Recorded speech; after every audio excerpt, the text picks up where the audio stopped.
మీరు ఒత్తిడి తిని ఈ పాత్రలో నుంచి తాగునప్పుడైనా ప్రభువు వచ్చే వరకు ఆయన మరణము ప్రచురించుదురు. కాబట్టి ఎవరు అయోగ్యంగా ప్రభు యొక్క రొట్టెను తిన్ను లేక ఆయన పాత్రలో నుంచి తాగును వాడు ప్రభు యొక్క శరీరము దోషులు రక్తము దోషులు అపరాధేయులు. కాబట్టి ప్రతి మనుషుడు తను తాను పరీక్షించుకోవలను. అలాగ చేసి ఆ రొట్టెను తిని ఆ పాత్రలో నుండి త్రాగవలను. ప్రభు శరీరం అని వివేచింపక తిని త్రాగువాడు తనకు శిక్ష విధి కలుగుటకే తిని త్రాగుచున్నాడు. ఇందువలననే మీలో అనేకులు బలహీనులను రోగులునై ఉన్నారు. చాలా మంది నిద్రిస్తున్నారు. దేవుడి లేఖన భాగంలో దీవించి ఆశీర్వదిస్తున్నారు. ఆమేన్, ఆమేన్, ఆమేన్.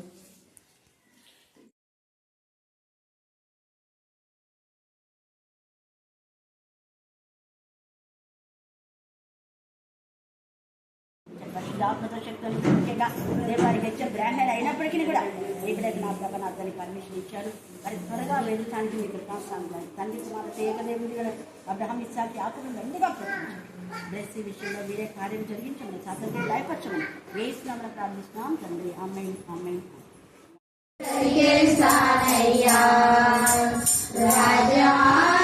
సన్నిధిలోనే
పాస్టర్ గారు వచ్చి ప్రార్థన చేశారు.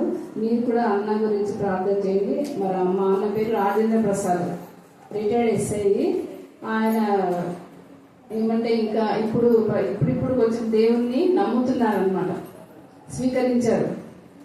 నేను పాపకు ఒప్పుకోలు కూడా చెప్పించాను ఆయన చేత హాస్పిటల్లో ఉన్నప్పుడు.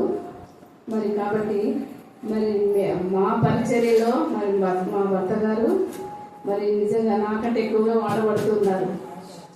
ఎందుకంటే అది పాత టైమే, స్కూల్కి వెళ్తాను కాబట్టి నాది పాత్ర చాలా చిన్నది అనమాట.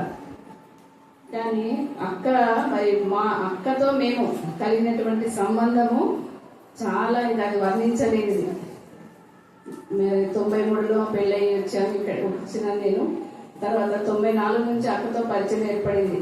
ఆ తర్వాతనే దేవుళ్ళలో మేము బలపడి మరి ఆత్మీయంగా ఎదిగాము. దేవుడు మాకు కూడా ఒక సంఘాన్ని ఇచ్చారు. కాబట్టి అందుని బట్టి దేవాలయానికి కృతజ్ఞతాస్తుతులు చెల్లిస్తూ ఒక చిన్న పాట పాడుకుందాము. ఈ సమయంలో కానుకలు పడుచుండగా.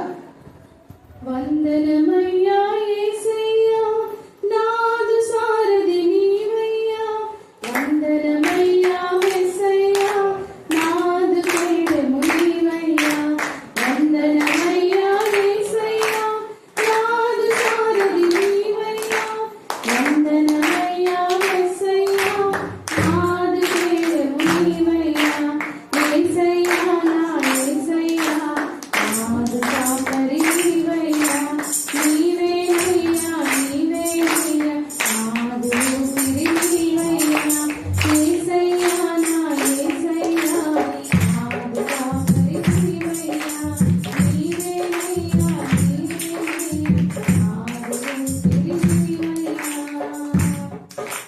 నీదు రక్తములో నా హృదయము కడిగితివి, నీ ప్రాణము కలిగితివి, నా రూపము మార్చితివి.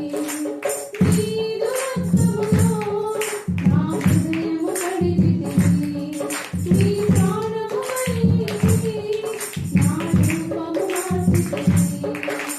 నన్నయ్యాయి నన్నును నన్నుతోంచి కనపరచి, నన్నయ్యాయి నన్నును నన్నుతోంచి కనపరచి, మేఘములపై పడిపోయి పరలోకారాజ్యము చేసే, మేఘములపై పడిపోయి పరలోకారాజ్యము చేసే, యేసయ్యా నా యేసయ్యా నాదు కాపరి నీవయ్యా, నీవేనయ్యా నీవేనయ్యా నాదు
ఊపిరి నీవయ్యా.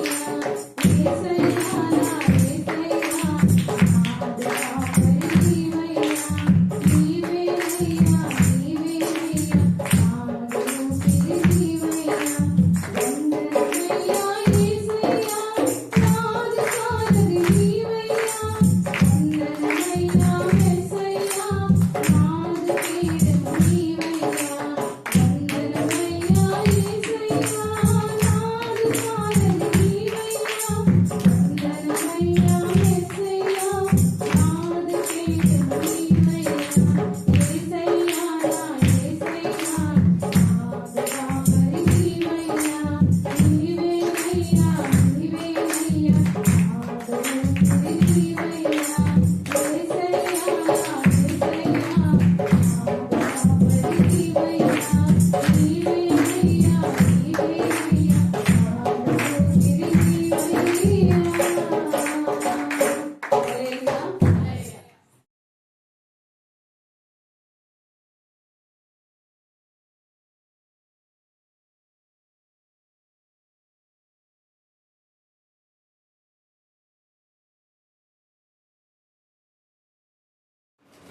దేవుని నామకు మహిమ కలుగాక. ఈ రోజు మన ధ్యాన అంశం ఏంటంటే జనుల కుమారి దోషము. ఏంటి చెప్పండి? మళ్ళీ చెప్పాలా? జనుల కుమారి దోషం అనే మాట చాలా అర్థం వస్తుంది.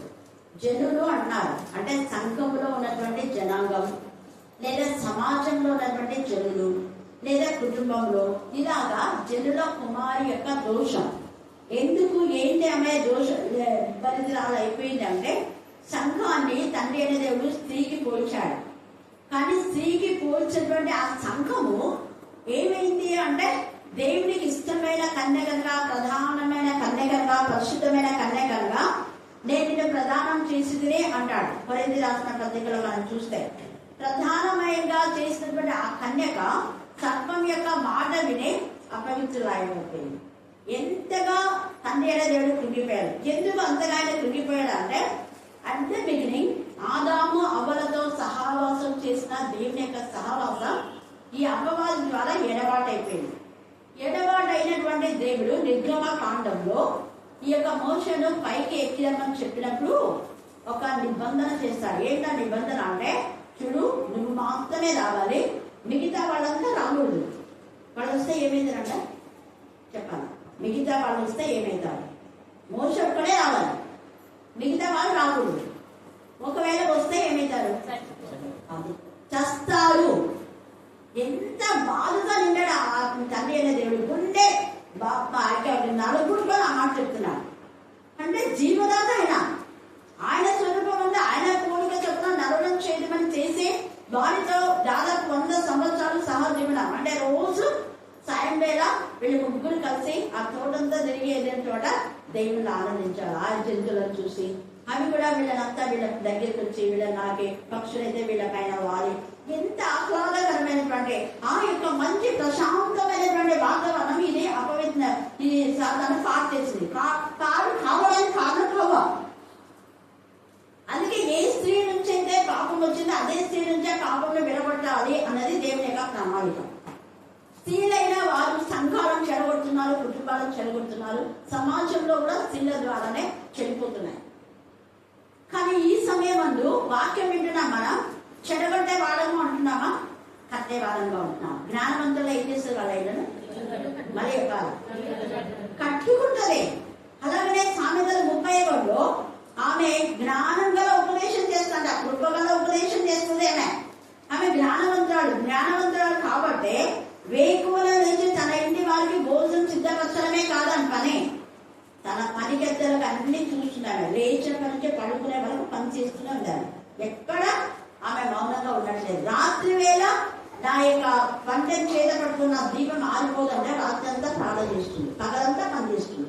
సేమ్ ఏసయ్య కూడా అక్కడ ఆ 31లో ఉన్నటువంటి ఆ యొక్క స్త్రీ ఏసయ్య కూడా పుట్టాడు. ఏసయ్య సంఘం కూడా అలాగా పగలంతా దేవుని యొక్క వాక్యంలో పరిచయలో ఉండాలి, రాత్రి ప్రార్థనలో ఉండాలి. ఎక్కడున్నా వేరేగా తయారు, ప్రయాణంలో ఉన్నా, వేరే ఊళ్ళో ఉన్నా, పనుల్లో ఉన్నా, మనం నిద్ర వచ్చే వరకు ఒకవేళ నిద్ర అంటే ప్రార్థన చేస్తూనే మనం ఒకవేళ నిద్రలోకి వెళ్ళామనుకో, ఉదాహరణ మంచం మీద ఉంటాం, 12 వరకు నిద్ర రాదు, ప్రార్థన చేసుకుని నిద్ర పోతే దేవుడిని పక్కనే ఉంటాడు. మనం లేవంగానే ఆయన ముఖ దర్శనం చేసుకున్నాడు. దావిది చేసిన పని. కీర్తన 119, 136లో జనులు ధర్మశాస్త్రం అనుసరించే కన్నీరు ఏమైపోయిందంట? ఏరుడై పారేది. అక్కడ దావీదు అంతగా ఏడ్చడానికి కారణం ఏంటంటే, జనులు ధర్మశాస్త్రం అనుసరించారు, తమ పిల్లలకు ధర్మశాస్త్రాన్ని బోధించలేదు, వాక్యంలో ప్రార్థన పెంచలేదు. తమ పిల్లల దేవుని యొక్క సన్నిధిలో లేదా మంద కాపడ గుడారం మీద నారి మని సుందరిని పిల్లలు ఎక్కడ పెంచుతున్నాడు? దేవుని వాక్యంలో పెంచుతున్నాడు. అడుగుతున్నాడు కదా, పెంచలేదు. కాబట్టి జనుల కుమారు యొక్క దోషము ఎక్కువైపోయింది. అందుకనే యేసయ్య మరణం అంటే ఈ యొక్క ఇక్కడికి వస్తే చస్తారు అని చెప్పినటువంటి అదే దేవుడు యేసయ్యను మధ్యవర్తిగా తీసుకొని యేసయ్య ద్వారా మరణించకుండా మనకు జీవాన్ని ఇచ్చాడు. హల్లెలూయా, హల్లెలూయా.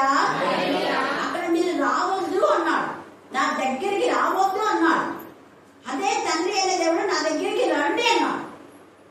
కారణం మధ్యవర్తి యేసయ్య. ప్రతి ఒక్కరికి మధ్యవర్తి కావాలి. తప్పుడు బోధ కొంతమంది చేస్తుంటారు.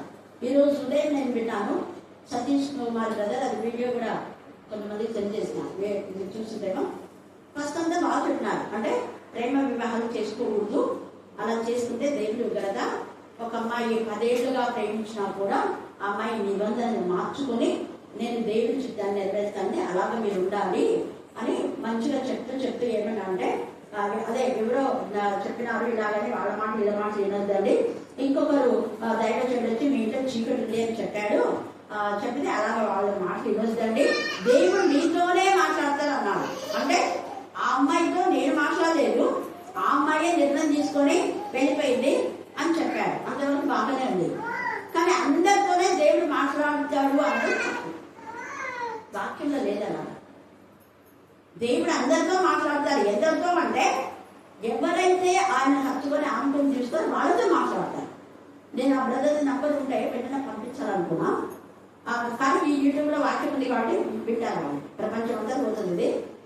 ఇక్కడ ఏమేమి ఉదాహరణ చెప్పినారంటే శామ్యూల్ తీసుకున్నాడు.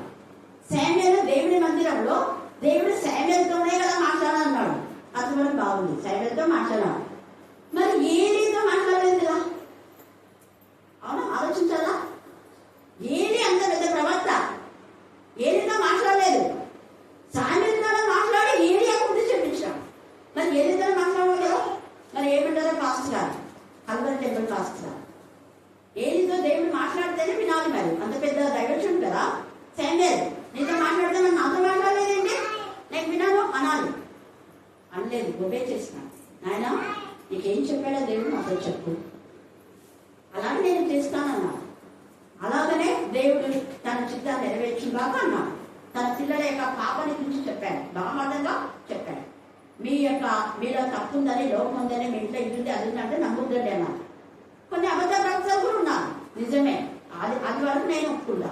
లేకపోయినా కూడా మీ ఇంట్లో చీకటి ఉంది అంటే వాళ్ళకి ఖచ్చితంగా దేవుడు శిక్షిస్తాడు. కొన్ని కుటుంబాలు చీకటితో ఉన్నాయి, వాక్యమే చెప్పింది. ఆశ్చర్యకరమైన వెలుగులోనికి మమ్మల్ని పిలిచేవాని గుణాతిశయాలు ప్రజలం చేయ నిమిత్తమే దేవుడు మనలో ఉన్నాడు. తీరిక ఉంది కదా. మొదటి పేజీలో ఎంత చక్కగా 2వ అధ్యాయం 9వ వచనం చదువుకోండి. అలాగనే ఏషియాలో కూడా రాయబడింది 9వ అధ్యాయం. చీకటిలో ఉన్న జనులకు దేవుడు గొప్ప వెలుగు. ఆ వెలుగును ప్రకటించడానికి దేవుడు ఎన్నో సోర్సులు విడుదల చేశారు. ఆ సోర్సులో ప్రవక్తలు ఉన్నారు, కాపలు ఉన్నారు, దైవజనులు టీవీ వర్తమానాలు ఉన్నారు.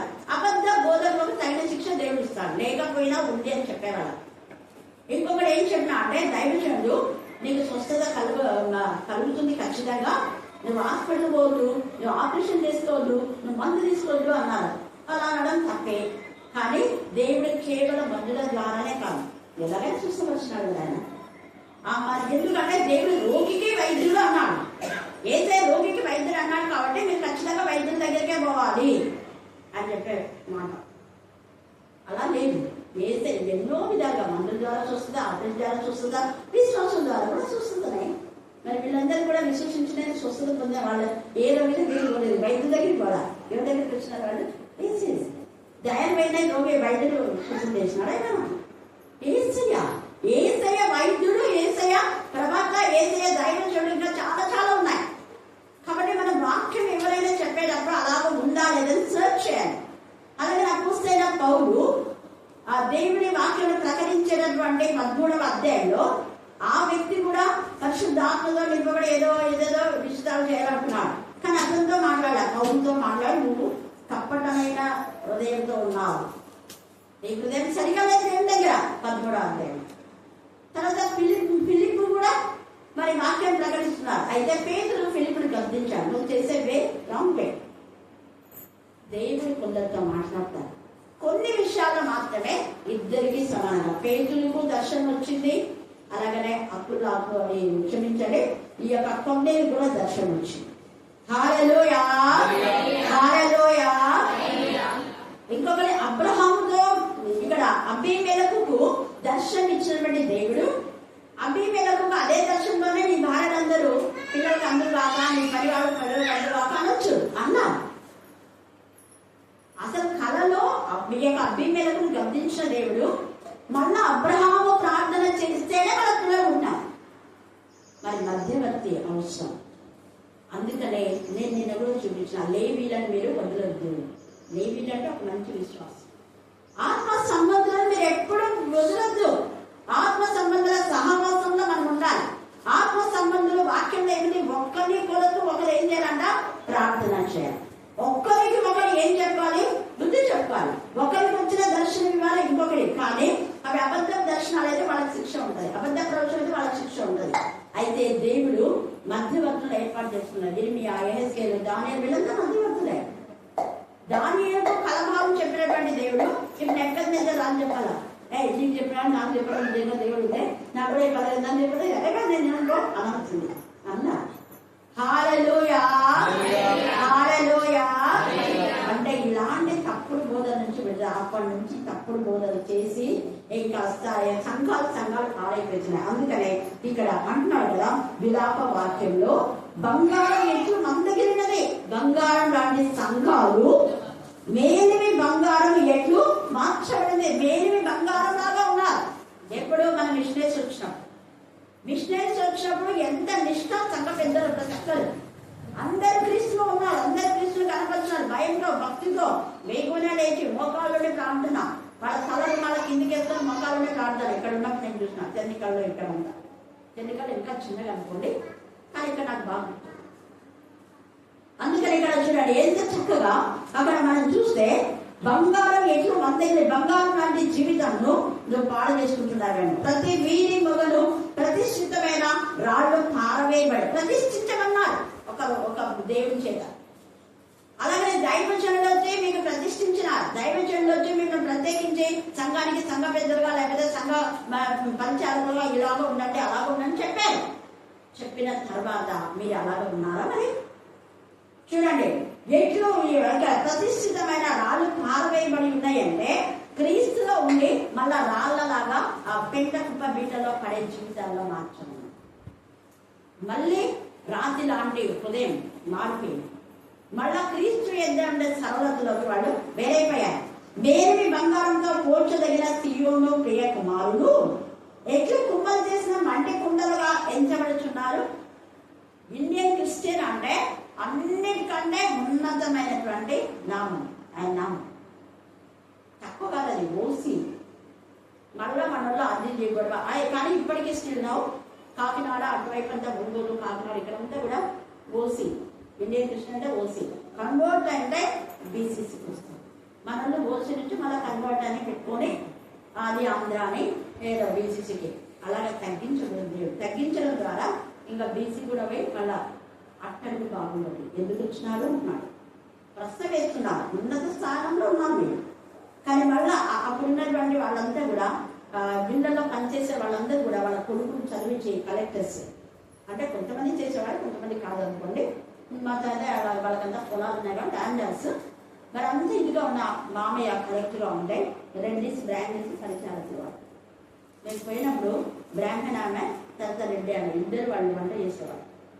హల్లెలూయా, హల్లెలూయా. చూడండి ఎంత చక్కగా చెప్తున్నారు. ఎక్కువ కుమ్మలు చేసిన మంటి కుండా ఎంచబడుతున్నారు.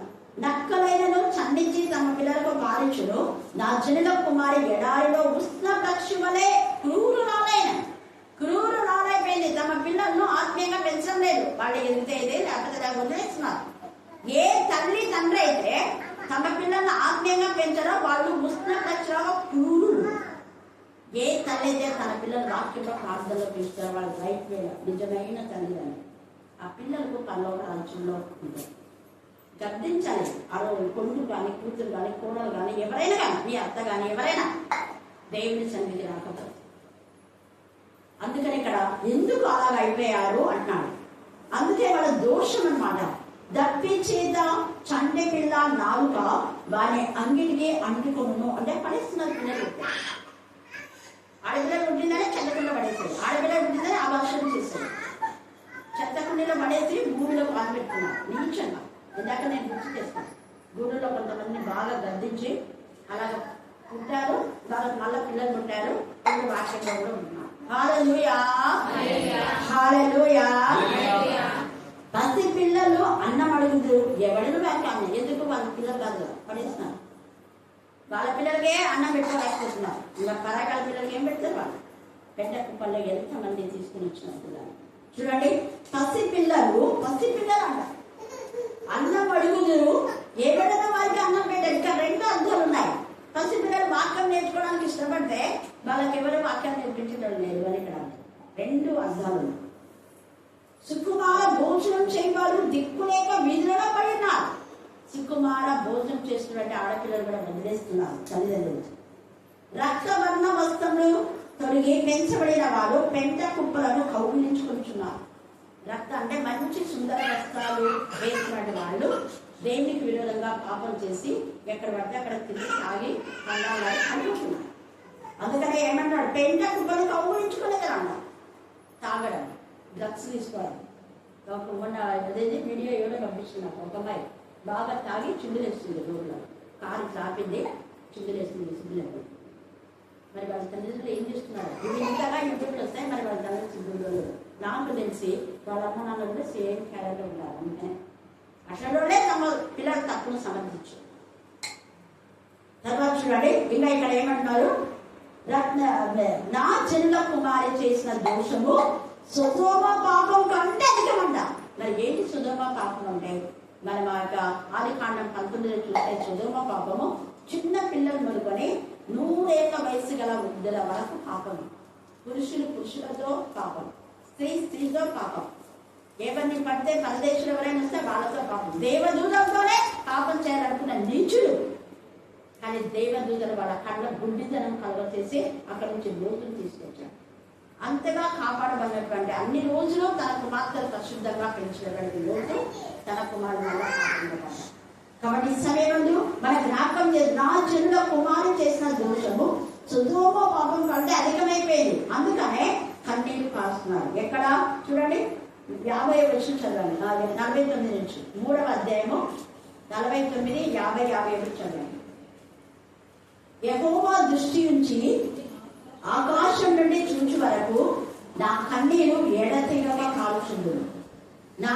నా పట్టణపు కుమార్తెలందరినీ చూచుచు నేను దుఃఖాక్రాంతునైతే. కుమార్తెలందరూ కూడా మరి ఎంతగా బాధలో ఉన్నారు. అందుకనే దుఃఖాక్రాంతులు అయిపోతున్నారు.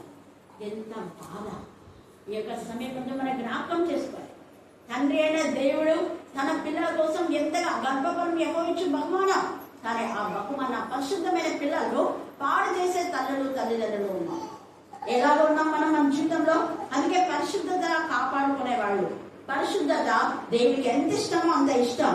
తర్వాత అన్నాడు, నా పట్టణపు కుమార్తెలందరినీ చూచుచు నేను దుఃఖాక్రాంతునైన. పరిశుద్ధాత్మ ఒగరుస్తూ ఉన్నాడు.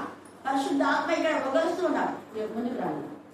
కాబట్టి ఇక్కడ చూడండి ఎంత చక్కగా పరిశుద్ధాత్మ దేవుడు మరి ఎంత ఇదిగా ఈ యొక్క విలాప వాక్యంలో ఇర్మియా గుండె కోతతో ఇక్కడ చేసినటువంటి ఆక్రందన, గుండె కోతతో చేసిన ఆక్రందన. అలాగనే ఇర్మియా 9లో అంటాడు కదా, నా జనుల అర్థమైన ఆత్మలో చచ్చిపోయినారు.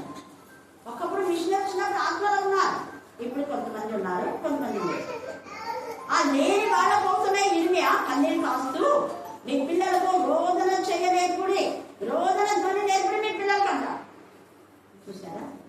ఈ సమయంలో మనం ఆత్మ సంబంధమైన విధానంలో ఉన్నామా లేదా ప్రశ్న ఎత్తుపై. యెజబెలు దేవునికి విరోధంగా పెంచింది వాళ్ళ తల్లి. అత్తల్య దేవునికి విరోధంగా పాపం చేస్తుంది, అర్ధాంతరంగా చచ్చిపోయింది. యెజబెలు కానీ అత్తల్య కానీ వాళ్ళ పిల్లలు కూడా నరక యాత్రలో పన్నారు.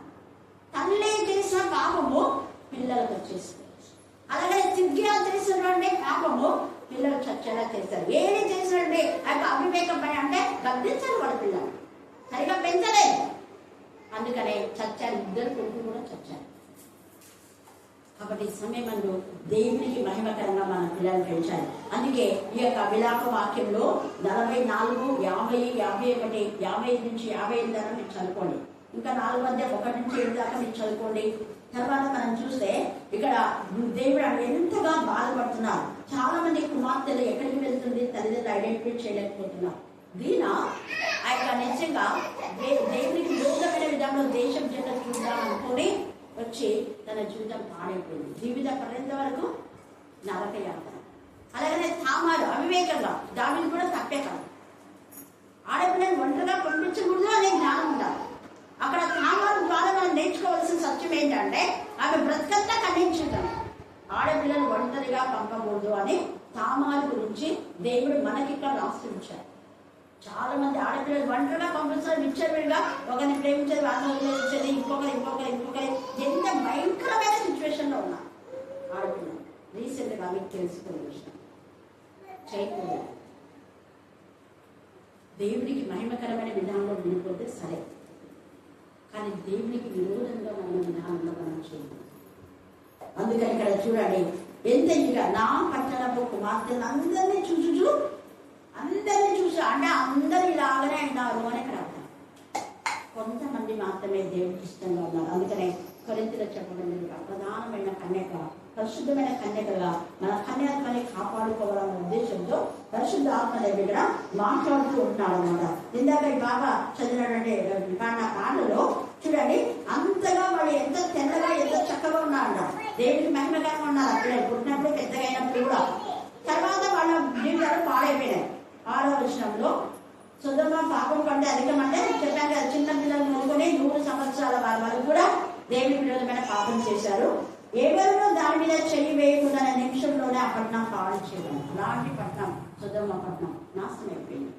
తర్వాత 7వ వచనంలో ఉంది ఆ పాడిన పాటకు అర్థం, దాని గనులు హిమం కన్నా శుద్ధమైన వారు, వారు పాల కంటే తెల్లని వారు. పాడింది కదా, విన్నారా? బతుకున్నా మీకు వచ్చిన ఆమె ఏం పాడుతుంది, నాకెందుకు అడుగుతున్నారా? నాకైతే ఎంతో సంతోషమైంది. ఏది ధ్యానించానో అదే పాడుతుంది. కన్నీటిలో జీవితం దేవుడు సమాప్తి చేస్తారు. ఈరోజు చూడండి, పాల కంటే తెల్లని వారు, వారి శరీరంలో పగడల కంటే ఎర్రవి, వారి దేహ కాంతి నీళ్ళ పంటిది. అట్టి వారు ఆకారం ఎలాగైందంటే బొగ్గు కంటే కనపడ్డారు. బొగ్గు కంటే ఈ మధ్యన నాకు చెప్పారు, అక్క పలాని వాళ్ళు వాక్యంలో పెరుగుతూ వాక్యాలు కదా, అదే ముఖం లాగా కుర్చీలో కూర్చుంది, చిన్న పిల్లోడు ఏమో అన్నట్టున్నారు అని చెప్పినాను. చాలా మంది చెప్పారు, దరిద్రం కాదండి ఇది ఇక్కడ కాదు. ఎందుకు? దేవుని వాక్యములకు విరోధంగా చేస్తుంది. క్షమించండి.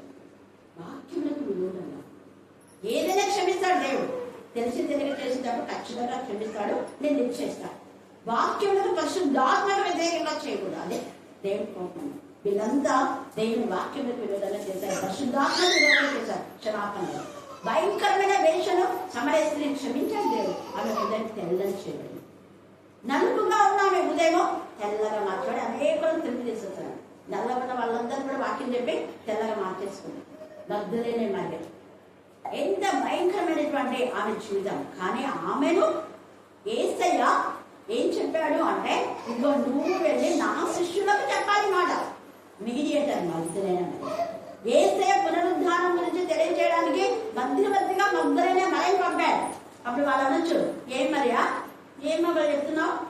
మేము యేసు ప్రభు యొక్క శిష్యులం. 3.5 సంవత్సరాలు యేసు ప్రభుతో పాటు మేము సహవాసం చేశాం. నువ్వు చెప్తే మేము వినాలా? మరి మాకు దర్శనం ఇవ్వలేదే దేవుడు. ఇప్పుడు ఇందాక సతీష్ బ్రదర్ చెప్పినట్ట అవునా కదా, వాళ్ళతో మాట్లాడాలి కదా, మాట్లాడాలి. తర్వాత మాట్లాడాలి. అంతకంటే ముందు మందిరేనే వాళ్ళతో మాట్లాడాలి. హల్లెలూయా, హల్లెలూయా. దేవుడు మాట్లాడతాడు, ఎవరితోనో మాట్లాడతాడు, లేకపోతే మందిరంలో పంపిస్తాడు. నాతాను ప్రవక్త దావీదు ఆత్మ శక్తితో నింపబడినవాడు. 24 గంటలు దేవుని చూస్తున్నాడు. నేను ఎల్లప్పుడు నా ప్రభుని చూస్తున్నానన్నా. అలాంటి దావీదు డైరెక్ట్ గా దేవుడే మాట్లాడచ్చు. కానీ ఎవరు పంపినాడు? నాతాను ప్రవక్త. గాదు ప్రవక్త, నాతాను ప్రవక్త గాదు అంటాడు. ఇదిగోడు లెక్కించుద్దాడు. నాతాను ప్రవక్త ఇదిగోడు చేస్తే పాపం అన్నాడు. అదేంటి నీతో ఏంటంటే నాతో ఇవ్వలేదా అన్నాడా? అన్నా. అందుకనే మనం గుర్తు చేసుకోవాలి, వారి శరీరంలో పగల కంటే ఎర్రవి, వారి దేహ కాంతి నీలము వంటిది. అట్టి వారి ఆకారం బొగ్గు కంటే నలభై. వారిని వీధులలో చూచువారు వారిని గుర్తుపట్టజాలరు. ఇదే అన్నమాట. అక్క వాళ్ళు అస్సలు వాళ్ళని నేను గుర్తుపట్టలేకపోయినాను అక్క. చూడండి, వారి చర్మము వారి ఎముకలకు ఏమైందట అంటుకొని, అది ఎండి కర్ర వంటిది. ఆయన క్షామహతులు భూఫలములు లేక పొడవబడి క్షీణించి పోయేదారు. ఇక్కడంతా ఉంది. ఖడ్గహతులు, క్షామహతులు, ఇదంతా జనుల కుమారికి వచ్చిన నాశనంలో వారి బిడ్డలు వారికి పిల్లలు చంపుకొని తింటున్నారు. నిన్న 2 అర్థాలు, పిల్లలు పడేయడం ఒకటే, చంపుకొని పొందిన అంటే ఆ పిల్లలు పడేసి వీళ్ళు ఎంజాయ్ చేయడం. యెహోవా తన ఉగ్రతను నెరవేర్చి తన కోపాగ్నిని కుమ్మరించాను. సియోనులో ఆయన అగ్ని రాజబెట్టిన, ఆయన దాని పునాదులను కాల్చివేసిన అందుకని. తర్వాత మళ్ళా మనం 5వ అధ్యాయం ఇక్కడంతా చూస్తే దేవుడు కనికరంతో వాళ్ళందరూ కూడా మళ్ళీ వాళ్ళ చేతులు దేవుని వైపు చాపుతారు, దేవుడు అన్న ఆశీర్వదిస్తారు. కాబట్టి ఈ యొక్క మధ్యాహ్న కాల సమయమందు దేవుని వైపు నా చేతులు నీ కన్నీరు ఏమైనా దేవుడు సమాప్తం చేస్తారు. దేవుని పైన హత్తుకొని ఆనందం ఉంచినప్పుడు ద్వితీయోపదేశ కాండం 11వ అధ్యాయము 22, 28 చదువుకోండి. తర్వాత 14, 27, 28 చదువుకోండి. 17, 1, 16వ అధ్యాయం 17. టైం లేదు కాబట్టి ఇవన్నీ ధ్యానం చేసుకుంటే మీకు కరెక్ట్ సొల్యూషన్ దేవుడు మీకు ఏర్పడుతుంది. ఎలా ఉన్నామా దేవుడు లేఖన భాగాన్ని దీవించి ఆశీర్వదించుగాక. ఆమేన్, ఆమేన్, ఆమేన్. మీకు చాలాసార్లు చెప్పాను కదా.